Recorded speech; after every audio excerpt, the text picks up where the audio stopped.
বীমা ব্যবসায় নতুনত্ব আনার পাশাপাশি সমাজের প্রতি দায়িত্ব পালনে ন্যাশনাল লাইফ ইন্স্যুরেন্স প্রতিশ্রুতিবদ্ধ বলে মন্তব্য করেছেন কোম্পানির চেয়ারম্যান আলহাজ মোর্শেদ আলম এমপি। সকালে কোম্পানির ৩৯তম বার্ষিক সাধারণ সভায় তিনি সভাপতিত্ব করেন। বলেন, বিশ্বব্যাপী আর্থিক খাতের অস্থিরতা, রাশিয়া ইউক্রেন যুদ্ধ, মধ্যপ্রাচ্যে বিদ্যমান দ্বন্দ্ব এবং মূল্যস্ফীতির কারণে ২০২৩ সাল ছিল বীমা ব্যবসার জন্য চ্যালেঞ্জিং। এই অবস্থায় দক্ষ ব্যবস্থাপনা, যথাযথ কর্মপরিকল্পনা প্রণয়ন এবং সর্বোত্তম গ্রাহক সেবার মাধ্যমে ২০২৩ ও ২০২৪ সালে ন্যাশনাল লাইফ বীমা খাতে সর্বাধিক ব্যবসা অর্জন করতে সক্ষম হয়। চলতি বছর কোম্পানির ব্যবসা ২,০০০ কোটির মাইলফলক অতিক্রম করবে বলেও আশা করছেন কোম্পানির chairman Morshed Alam.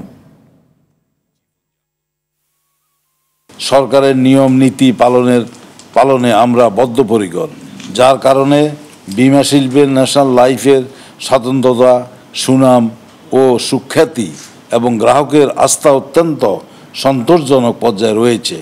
National life সবসময় গ্রাহকের বীমা দাবি পরিশোধে সর্বাধিক গুরুত্ব প্রদান করে আসছে।